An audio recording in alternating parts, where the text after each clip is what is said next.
Hello again, Andy with HandyANDYHome.com, Handy Andy Handyman. Welcome back to another run through. We're over in a project in the Marietta, Roswell area for one of our existing clients. And this is a property that he wants to get ready to do some rental on. And so we're mostly gonna be looking at the basement area. But at the back of the house here, we're getting a lot of moisture against this back wall because there's no gutter on the back side. So at least for now, we need to run about 76 feet of gutter down the back of this house and one drain to the far end and one end towards this end, and it'll at least keep the water pressure off the back of the house. If he wants to, we can eventually add another gutter to the front of the house, although whoever rents this downstairs area will end up getting a garage door opener and a clicker for right here, so they can just go in and out the garage and not have to walk down this kind of stubby stone walk, because if it's raining like it was yesterday, all the water's just dropping right here, and part of that water it's what's causing all these windows to rot in this door frame. So you can see this whole threshold right here needs to be replaced and a new support underneath it. And then the left and right frames and brick mold on this door are rotted out as well. You can see whoever built this house, they didn't do really any flashing at all. So a lot of the doors and windows were never flashed as you run down this line. So any water that comes down this side of the siding gets in behind the trim and it ends up rotting out the lower trim as well. And so when we come down the face of this house on the terrace level, the first floor level, almost every one of these windows is rotted. I think there's 8 or 9 windows here and 7 or 8 of them are rotted.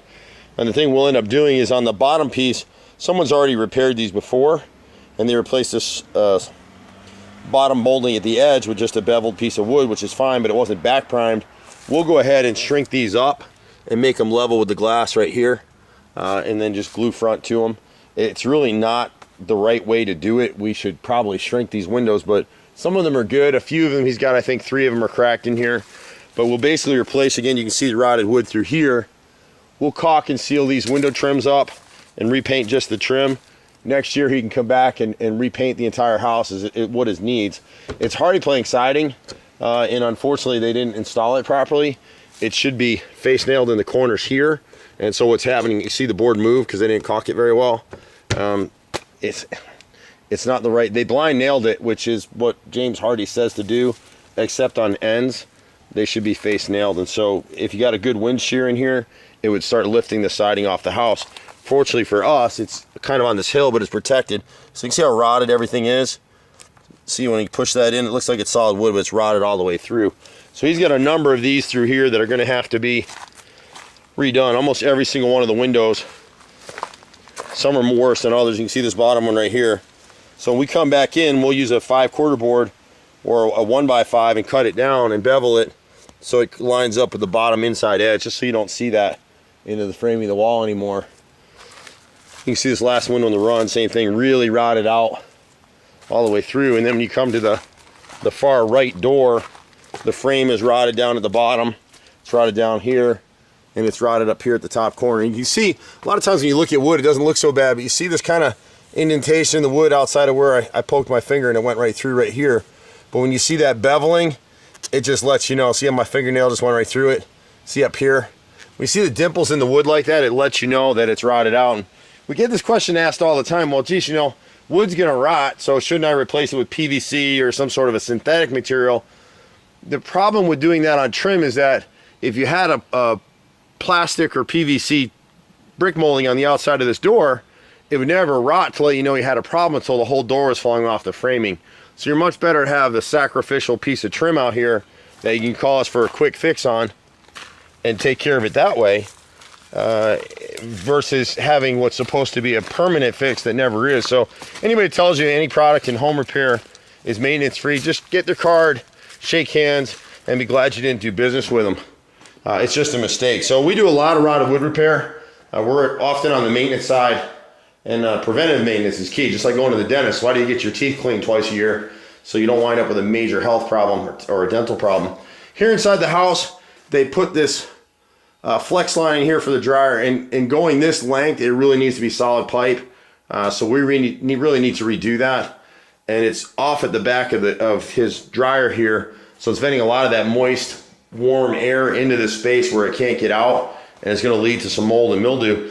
You can see where these windows are leaking and doors are leaking. You can see the water staining in the baseboard here. And you'll see it throughout the house as you go near the damaged windows, more down this side down here. So the way the house is set up right now downstairs, the light switch here in this far corner controls this whole space down here.